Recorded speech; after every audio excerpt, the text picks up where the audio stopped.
Hi friends, welcome to Theerani special channel. இன்றைக்கி பூரியும் உருளைக்கிழங்கும் பார்க்கலாம். மசாலாவும் உருளைக்கிழங்கு, வெங்காயம், பச்சை பட்டாணி, பூண்டு, இஞ்சி பூண்டு எல்லாம் போட்டு ஒரு கடாயில் போட்டு வச்சுருக்கேன். அதுக்கு தேவையான மஞ்சத்தூள் நான் ஃப்ரிட்ஜில் அரைச்சி வச்சுருக்கேன், அதை எடுத்துக்கலாம். இப்போ பார்த்திங்கன்னா நான் மஞ்சத்தூள் வீட்டிலே ரெடி பண்ணிவிடுவேன். மஞ்சளை அரைச்சி வச்சுருக்கேன் மிஷினில் கொடுத்து. அதில் ஒரு ஸ்பூன் நம்ம எடுத்துக்கலாம். இப்போ நம்ம இந்த மிக்சரில் போட்டுடலாம். உருளைக்கிழங்கு மசாலாவுக்கு தேவையான மஞ்சத்தூள் போட்டுக்கலாம்.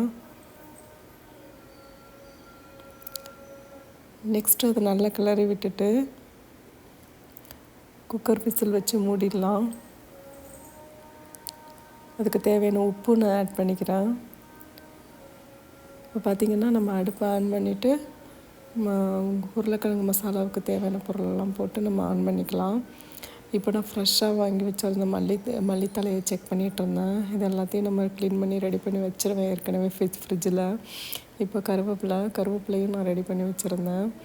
அதுக்கப்புறம் நம்ம பூரிக்கு தேவையான மாவு ரெடி பண்ணிக்கலாம் அப்படின்னு சொல்லிட்டு மாவை ரெடி பண்ணிகிட்டு இருந்தேன். அதை நம்ம பிசைஞ்சு வச்சிட்டோன்னா ஈஸியாக வேலை முடிஞ்சிடும்னு சொல்லிவிட்டு அதுக்கு தேவையான தண்ணியை விட்டு நம்ம மாவை ரெடி பண்ணி வச்சிடலாம் அப்படின்னு சொல்லிட்டு மாவை பிசைஞ்சு வச்சிட்டு இருந்தேன். அதுக்குள்ளே குக்கரில் விசில் வந்துருச்சு. நம்ம தாளிப்புக்கு தேவையான திங்ஸ்லாம் எடுத்துடலாம் அப்படின்னு சொல்லிட்டு அஞ்சரை பெட்டியிலேருந்து நான் எடுத்துகிட்ருக்கேன். நான் எப்போயுமே அஞ்சரை பெட்டியில் தான் வச்சுருப்பேன் எல்லா திங்ஸையும். பாருங்கள், கடுகு, ஜீரகம், வெந்தயம், மிளகு எல்லாமே நான் வச்சுருக்கேன். இப்போ தாளிப்புக்கு தேவையான கடுகு போட்டு பெருஞ்சீரகம் போட்டுக்கலாம். இது நல்லா பொரிஞ்சு வரட்டும். அடுத்து கடலைப்பருப்பு சேர்த்துக்கலாம். அடுத்து கருவேப்பிலை போட்டுக்கிறேன். அதுக்கடுத்து நம்ம நல்லா கிளறி விட்டு பொரிஞ்சு வந்ததுக்கப்புறமா பொடி பொடியாக கட் பண்ணி வச்சுருந்த வெங்காயத்தை ஆட் பண்ணிக்கலாம்.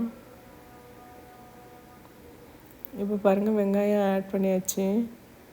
இது நல்லா வதங்கி வரணும். இதை நல்லா வதக்கி விட்டுக்கலாம். அதுக்கு தேவையான உப்பையும் நம்ம அதில் ஆட் பண்ணிக்கலாம். உப்பை ஆட் பண்ணிவிட்டு இஞ்சி பூண்டு பேஸ்ட்டு கொஞ்சம் ஆட் பண்ணிக்கலாம். இதையும் போட்டு நல்லா வதக்கி விட்டுக்கலாம். இப்போ இது நல்லா வதங்கி வந்துட்டுருக்கு. இப்போ பாருங்கள், அளவுக்கு நான் ஏற்கனவே மசித்து வச்சுருந்த வெள்ளைக்கிழங்கு வெந்துருச்சு. ஸோ அதில் புதினா மல்லியை போட்டு தாளிப்புலாம் போட்டு நான் கிளறி விட்டுட்ருக்கேன். இது ஜஸ்ட்டு உங்களுக்கு நான் சும்மா இன்றைக்கி உள்ள பிரேக்ஃபாஸ்ட்டை தான் நான் காமிச்சிட்ருக்கேன். அடுத்து பூரிக்கு தேவையான மாவை நான் பிசைஞ்சு வச்சுருக்கேன். இதை நம்ம குட்டி குட்டியாக உருட்டி போட்டு நம்ம பூரி போட்டு எடுக்க வேண்டியதான். இப்போ பிரேக்ஃபாஸ்ட்டு என்ன செய்யலாம் அப்படின்னு நம்ம யோசிக்கும்போது நமக்கு ஈஸியாக என்ன கிடைக்குதோ டக்குன்னு ஒரு பூரி செய்யலாம்னா இது மாதிரி நீங்கள் பூரி மசாலா ஈஸியாக பண்ணிடலாம்.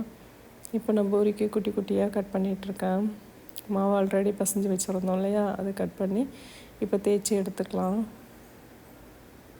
வீட்டில் பசங்களுக்கு எல்லாருக்குமே பூரினா ரொம்ப பிடிக்கும். ஸோ அதனால் அதை ரெடி பண்ணிடலாம் அப்படின்னு சொல்லிட்டு தான் இன்றைக்கி பிளான் பண்ணி பூரியை போட்டுடலான்னு சொல்லி நினச்சேன். ரொம்ப பெருசாலாம் தேய்க்க வேண்டியதில்லை, ஏன்னா பூரி போடும்போது எண்ணெய் நிறைய வேஸ்ட் ஆகும். ஸோ அதனால் கொஞ்சமாக எண்ணெய் வச்சுட்டு நம்ம குட்டி குட்டி பூரியாக போட்டு எடுத்துடலாம். நிறைய எண்ணெய் விட்டு எடுத்தோன்னா எண்ணெயும் வேஸ்ட் ஆகும் நமக்கு. அதே சமயத்தில் ஆயில் கண்டென்ட்டும் நிறைய ஏறும். ஸோ அதனால் நம்ம குட்டியாகவே போட்டு சின்னதாகவே போட்டு எடுத்து பசங்களுக்கு கொடுக்கலாம். இப்போ நான் நல்லா தேய்ச்சிட்டேன் பாருங்கள். இதை அடுத்து நம்ம பூரி போட்டுடலாம். திருப்பி போட்டிருக்கேன். இது நல்லா வெந்து வரட்டும். நல்லா உப்பி வருது பாருங்கள்.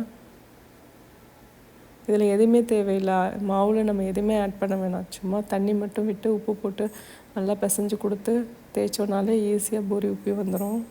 இன்றைக்கி பிரேக்ஃபாஸ்ட் இப்படி தான் போணுச்சு ஃப்ரெண்ட்ஸ். தேங்க்யூ ஃப்ரெண்ட்ஸ் வாட்சிங் திஸ் சேனல். சப்ஸ்கிரைப் பண்ணிவிடுங்க.